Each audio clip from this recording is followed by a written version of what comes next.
నువ్వంటే ఆ పిల్లకి ఇష్టమేరా ప్రసాద్. ఇష్టమేరా, కానీ ప్రేమించేంత ఇష్టమా అని.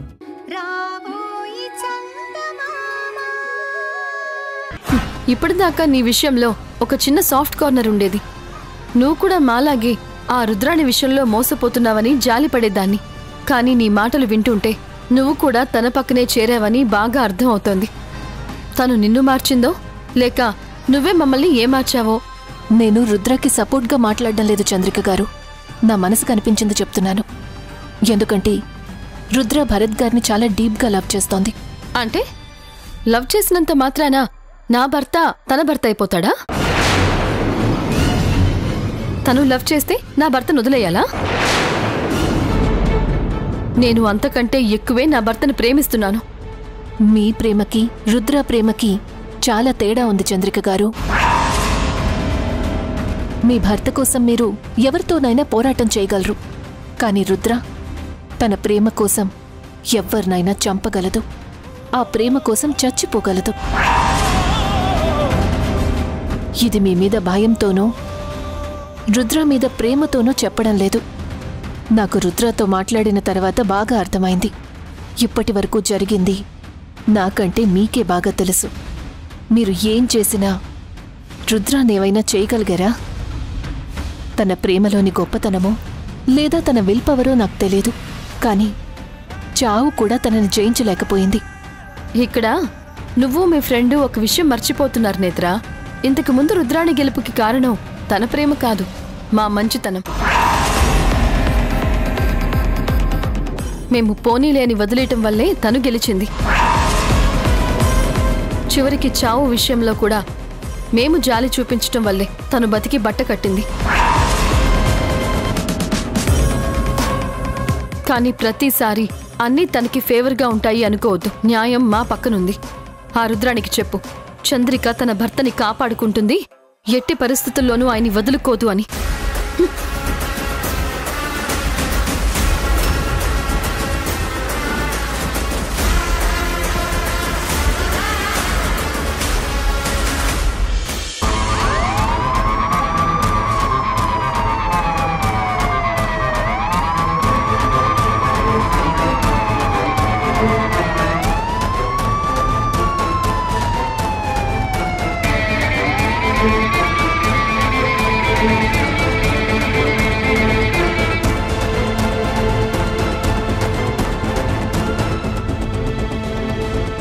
రుద్రాణి గారు,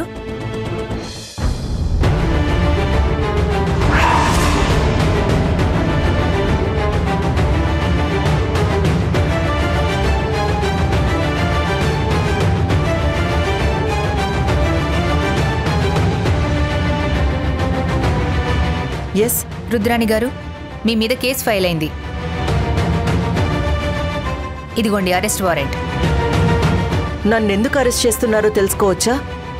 ఎందుకు అరెస్ట్ అవుతున్నావో తెలుసుకోలేని అమాయకురాలివి కాదని నాకు బాగా తెలుసు రుద్రాణి. వారెంట్ ఇష్యూ అయిన తర్వాత ఇక నువ్వు చేయడానికి ఏమీ లేదు. ఆ విషయం నీకు బాగా తెలుసు. నీ అంతట నువ్వు వస్తే మర్యాదగా తీసుకుని వెళ్తాం, లేదంటే... నేనెప్పుడు చట్టాన్ని గౌరవిస్తాను ఇన్స్పెక్టర్. ఎందుకంటే నేను కూడా ఒకప్పుడు పోలీస్ ఆఫీసర్ని. ఆ విషయం మీకు బాగా తెలుసు. కాకపోతే ఇలాంటి సిచ్యువేషన్లో నన్ను నేను ప్రొటెక్ట్ చేసుకోవడానికి నాకు కొంచెం టైం ఇవ్వండి. ఒక్క 2 నిమిషాలు ఇచ్చారంటే నా భర్తతో మాట్లాడి వస్తాను. అసలు మీ మీద కేసు పెట్టిందే వాళ్ళైతే ఇంకా వాళ్ళతో ఏం మాట్లాడతారు? కేసు పెట్టారు కాబట్టే వాళ్ళతో మాట్లాడతాను. Just 2 minutes. ఓకే, వెళ్ళి మాట్లాడుకోండి. 2 కాదు 5 నిమిషాలు ఇస్తున్నాను. 6వ నిమిషంలో మీరు రావాలి, లేదంటే మేం లాక్కొని వెళ్లాల్సి వస్తుంది. ఓకే.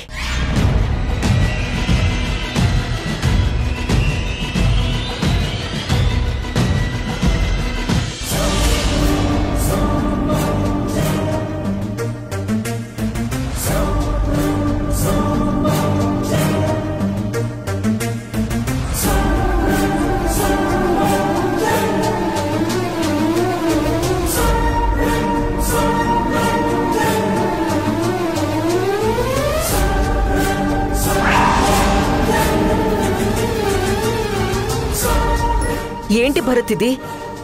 మీరందరూ నాకు పునర్జన్మనిచ్చి మీరు నా మీద కేసు పెట్టడం ఏంటి? నువ్వు చంద్రిక లేకపోతే నేను లేను. మిమ్మల్ని నేనెప్పుడూ దైవంగానే చూస్తాను. అలాంటిది మీరు నా మీద ఇలా కేసు పెట్టడం ఏంటి? నువ్వు చేసిన ఓవర్ యాక్షన్ చాలు గాని పోలీసులు వచ్చారు కదా, వెళ్ళు. నిన్ను లీగల్గా ఎదుర్కొంటాం. నీ మెడలో తాళుందనే కదా ఇంత ధైర్యంగా వచ్చి ఇంట్లో చేరావు. ఆ తాళికి విలువ లేదు. లీగల్గా ఈ పెళ్లి చెల్లదు అని నేను ప్రూవ్ చేస్తాను. భరత్, ఇంతకు ముందంటే మీరు నా మీద ఏ కేసులు పెట్టినా నన్ను బయటికి నెట్టినా నేనేం ఫీల్ అయ్యేదాన్ని కాదు. కానీ ఇప్పుడు పరిస్థితి అది కాదు. ఇప్పుడు నేను నీ భార్యని. ఇక్కడ ఏం జరిగినా పోయేది మనింటి పరువు. ఫలానా భరత్ గారు తన రెండో భార్య మీద పోలీస్ కంప్లైంట్ ఇచ్చారు అని అందరూ మాట్లాడుకుంటారు. నువ్వు, నేను, చంద్రిక ముగ్గురం కలిసి కూర్చొని మాట్లాడుకుంటే సాల్వ్ అయ్యే ప్రాబ్లంకి ఇలా కేసులు పెట్టుకుని అరెస్టుల దాకా వెళ్లాల్సిన అవసరం ఏముంది? భరత్, ప్లీజ్ ముందు కేసు విత్డ్రా చేసుకో. ఏంటి భయంగా ఉందా? ఒక భార్య ఉండగా మరో ఆడదానితో జరిగే పెళ్లి లీగల్ కాదు. తను అసలు పెళ్లిగా కన్సిడర్ చేయరు. ఆ విషయం నీకు కూడా తెలుసు. కోర్టుకు వెళ్తే నీకు వ్యతిరేకంగా తీర్పు వస్తుందని కూడా నీకు తెలుసు. అందుకే ఇప్పుడు కేసు విత్డ్రా కోసం కొత్త డ్రామా స్టార్ట్ చేశాం. భలేవారు, నేను చావుకే భయపడను దాన్ని. ఆఫ్టర్ ఆల్ ఈ కేసెస్కి భయపడతానా? నేను కేవలం నీ గురించే ఆలోచిస్తున్నాను. ఇప్పుడేంటి? నేను జైలుకెళ్ళాలి అంతేనా? ఆనందంగా వెళ్తాను. కానీ నువ్వనుకుంటున్నట్టు నీ జీవితం నుంచి మాత్రం వెళ్ళను. నువ్వు నన్ను భార్యగా ఒప్పుకునే రోజొస్తుంది. ఎందుకో తెలుసా? నువ్వు నా మెళ్ళో తాళి కట్టిన ముహూర్త బలం అలాంటిది. భరత్, నేను ఆల్రెడీ పంతులు గారికి చూపించాను. నువ్వు తాళి కట్టిన వేళ చాలా గొప్ప సమయం అంట. దానివల్ల పోయిన ప్రాణం కూడా తిరిగొస్తుంది అన్నారు. అలాగే నేను బతికాను కదా. ఈసారి మళ్ళీ లేవకుండా చచ్చిపోయే ఏర్పాటు నేను చేస్తానులే. వెళ్ళు. అలాగే వెళ్తాను. మీకు మీ మీద నమ్మకం, నాకు నా ప్రేమ మీద నమ్మకం. ఇప్పుడు నా ప్రేమకి తోడుగా ఈ తాళిబంధం కూడా చేరింది. నన్ను ఏ చట్టం, న్యాయం ఏమీ చేయలేదు. సంతోషంగా వెళ్ళి సరెండర్ అవుతాను. నన్ను ఆశీర్వదించు. తొందరలోనే నీ దగ్గరకు వస్తాను.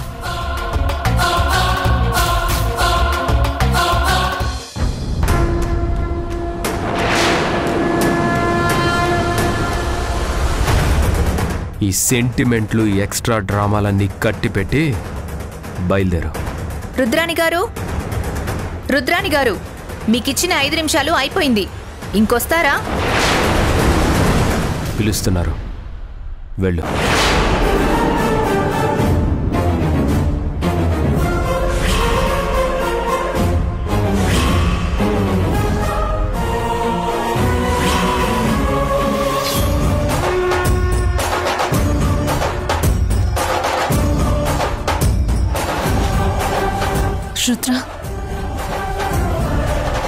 రుద్ర, చూసావా నేత్ర, నా భర్తే నా మీద కేసు పెట్టాడు. నాకు ఆయనకి జరిగిన పెళ్ళే కాదంట. నేనసలు అతని భార్యనే కాదంట. నేను అన్యాయంగా వచ్చి ఇంట్లో చేరానని నా మీద కేసు ఫైల్ అయింది. చంద్రిక ఒక్కతే కాదు, తనతో పాటు భరత్ కూడా కలిపి కేసు ఫైల్ చేశారు. నేను ఎలాగైనా అరెస్ట్ కావాలనేది ఆయన కోరిక నేత్ర. అందుకే ఎదురు మాట్లాడకుండా వెళ్తున్నాను. అది కాదు రుద్ర, ఇలాంటి పరిస్థితి రాబోతోందని నేను నీకు ముందే చెప్పాను కదా. అప్పుడే నువ్వు చెప్పకపోయినా నాకు తెలుసు నేత్ర. ఎందుకంటే చంద్రిక భరత్లతో నా ప్రయాణం ఈ రోజుది కాదు. వాళ్ళు ఏ టైంలో ఎలా ప్రవర్తిస్తారో నాకు బాగా తెలుసు. అయినా భర్త నిప్పుల్లోకి దూకమంటే సీత మారు మాట్లాడకుండా దూకేసింది. అలాంటిది నా భర్త చెప్తే నేను జైలుకి వెళ్లలేనా? ఆనందంగా వెళ్తాను. నువ్వేం వర్రీ అవ్వకు. సీత పునీతలాగా ఎలా తిరిగొచ్చిందో నేను అలాగే బయటకొస్తాను. నా తాళే నన్ను కాపాడుతుంది. పోయిన ప్రాణాన్నే నిలబెట్టిన ఈ తాళికి కేసు ఒక లెక్క చెప్పు. ఇన్స్పెక్టర్, పదండి. ఇప్పటికే చాలా లేట్ అయిపోయింది. ఏ కన్ను చూడదనా నీ విచ్చల విడిమిడిసి పాటు, ఏ చెయ్యి ఆపదనా తప్పటడుగే నీ అలవాటు. అదృశ్య దృష్టిగా సకల సృష్టిని గమనిస్తున్నది లెక్కగట్టి,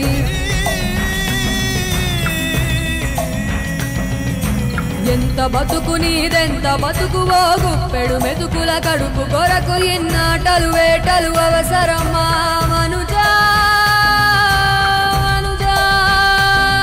ఏ మారిక నిన్ను కబళిస్తుంది రమాయదారి పంజా. కోరికొని తెచ్చుకో మాకు కర్మ, దాన్ని విడిపించుకోలేదు జన్మ.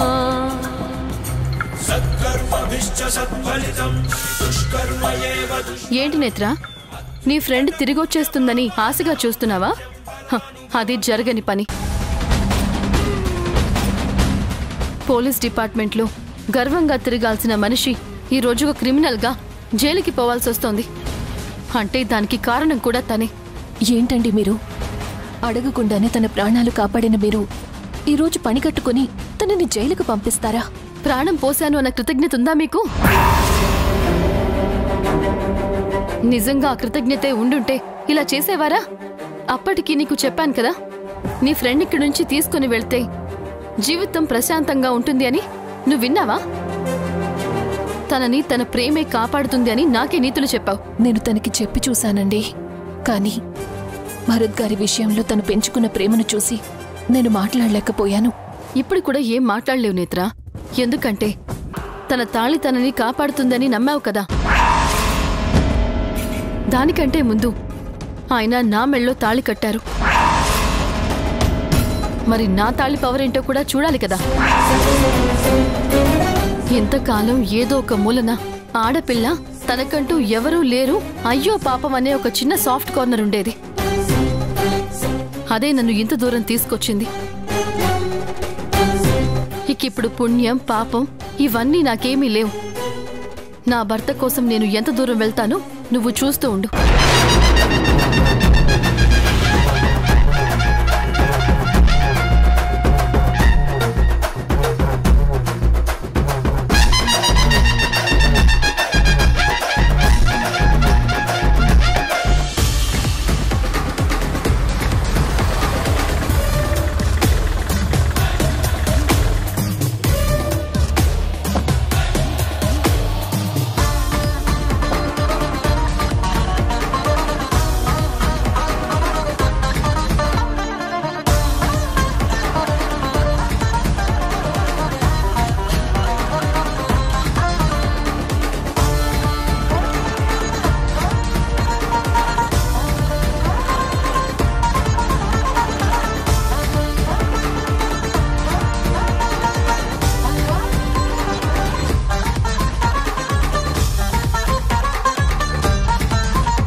చేతిలో పవరునంతకాలం అందర్నీ భయపెడుతూ బ్లాక్మెయిల్ చేస్తూ నీకు కావలసినట్టల్లా ఆడుకున్నావు.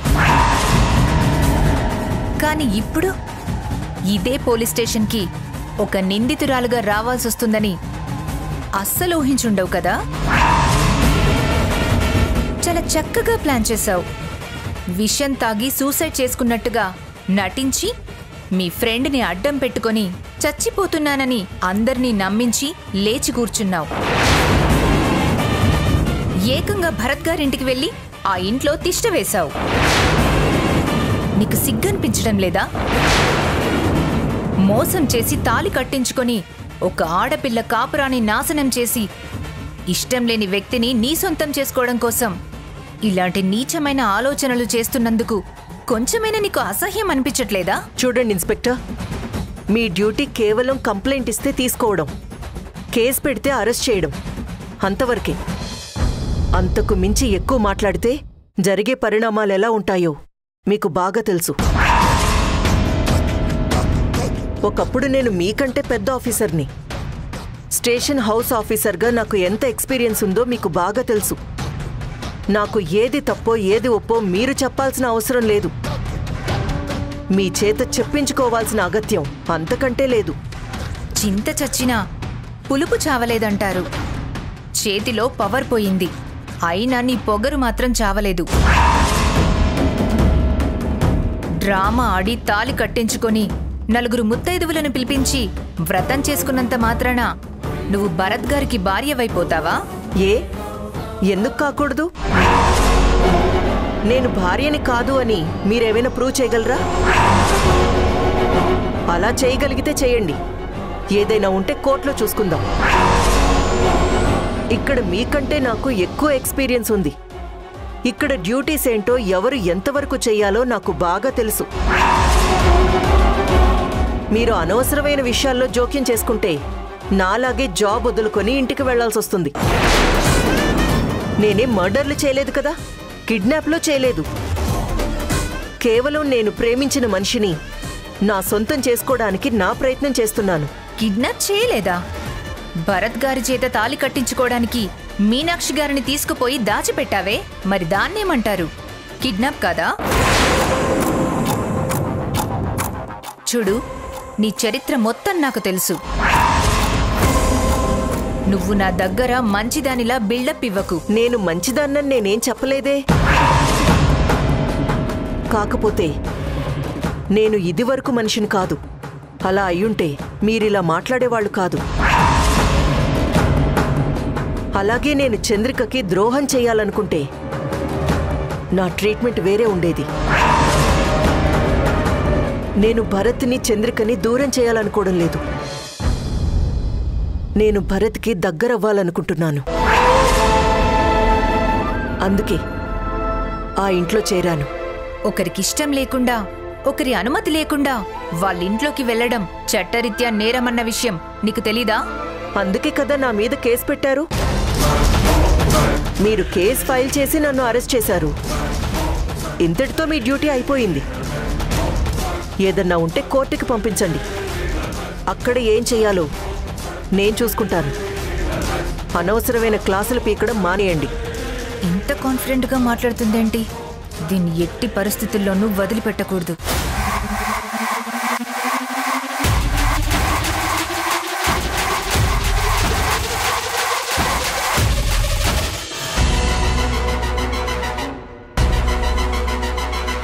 ఎంతకి తెగించిందో చూడ్రా. చివరికి మనల్ని ఇమోషనల్ బ్లాక్మెయిల్ చేసి ఈ ఇంట్లో తిష్ట వేయాలి అని చూస్తోంది. దాన్ని ఊరికే వదిలిపెట్టకూడదు. లేదమ్మా, అస్సలు వదిలిపెట్టాం. ఇప్పటిదాకా ఏదో ఒక మూలన ఆడపిల్ల పోనీలే పాపం అనే జాలైన ఉండేది. ఇప్పుడు అలాంటి జాలి దయ ఏమీ లేదమ్మా. అవసరమైతే రుద్రాని చావుని కళ్ళారా చూడాలనేంత కోపంగా ఉంది. అత్తయ్య, ఇప్పుడే బార్ కౌన్సిల్లో అందరితో మాట్లాడొస్తున్నాను అత్తయ్య. తనకి బెయిల్ ఇవ్వటానికి కూడా ఎవ్వరూ ముందుకు రావడం లేదు. ఆ రుద్రాణి మా మధ్యన చేరి ఎన్నెన్ని గొడవలు చేసిందో, మనల్ని ఎన్నెన్ని కష్టాలు పెట్టిందో అన్నీ అందరికీ తెలుసు. అందుకే తన కేసు టేకప్ చేయడానికి ఇప్పుడు ఎవరు ముందుకు రావడం లేదు. ఎవరూ తనకి బెయిల్ కూడా ఇప్పించరు.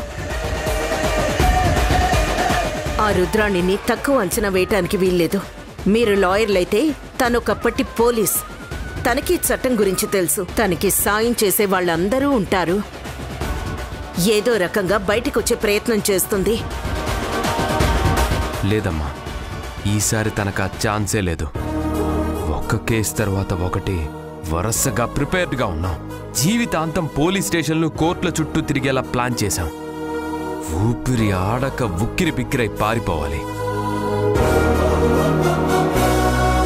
మిమ్మల్ని కిడ్నాప్ చేసి ఎంత ఏడిపించింది. ఆ కేసు కూడా ఫైల్ చేస్తున్నాం. అందులో బెయిల్ దొరికితే ఇంకొకటి. ఇలా అడుగడుగునా గండమే. అంతా ప్లాన్ చేశాం అత్తయ్య. ఆ రుద్రాణిని పర్మనెంట్ గా జైలుకి పంపించేంత వరకు మీరు రిలాక్స్ అవ్వటానికి లేదు. తనేదో ఒక ప్లాన్ చేస్తూనే ఉంటుంది. Be careful. న్యాయంగా వెళ్లే వాళ్ళు ఎప్పుడూ స్ట్రెయిట్ గానే ఆలోచిస్తారు. కానీ అడ్డదారుల్లో వెళ్ళాలి అనుకునే వాళ్ళకి రకరకాల దారులుంటాయి. జాగ్రత్త. లేదత్తయ్య, ఎటువైపు నుంచి సాయం అందకుండా తనని అష్టదిగ్బంధనం చేశాం. తనిక బయటికి రాలేదు.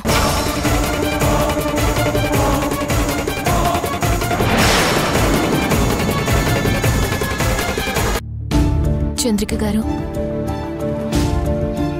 మీతో కొంచెం మాట్లాడాలి. రుద్ర చేసింది తప్పే. మిమ్మల్ని, మీ మంచితనాన్ని తను చాలా మిస్యూజ్ చేసుకుంది. ఇది చెప్పడానికే వచ్చావా?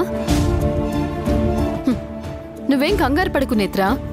తను చేసిన తప్పులన్నిటికీ కలిపే పెద్ద శిక్ష పడబోతోంది. నేనొచ్చింది మీరు రుద్రకి శిక్ష పడకుండా కాపాడతారు అని. వాట్? నేను తనతో మాట్లాడతాను. ఏదో ఒక రకంగా సర్ది చెప్తాను. రుద్రాని ఇక్కడి నుంచి నేను దూరంగా తీసుకెళ్ళిపోతాను. Shut up Netra.